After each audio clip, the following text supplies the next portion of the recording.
মা, শুনেছো? আমার মূল্য নাকি 10 লক্ষ টাকা। একটি বাবা চেয়েছিল তো ডাক্তার হবে মেয়ে। বাবা গিয়ে দেখলো মেয়ে পড়ে আছে চোখ চেয়ে। বুক ফেটেছিল বাবা, মুখ খোলেনি মা। কেউ এসে চেঁচিয়ে বলল, বাদ দাও, হয়েছে যা। খামখেয়ালি রাজ্য এটা, খামখেয়ালি শাসন। সৎ স্বাধীন হতে চাইলে করবে ওরা শোষণ।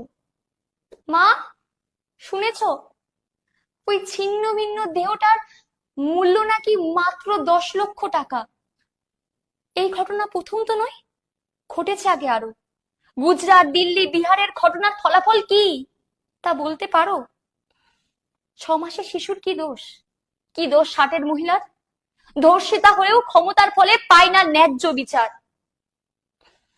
ভগবানের পরে ডাক্তার জানি বাঁচাতে পারে প্রাণ। সেই ডাক্তার বিচার চায়, চায়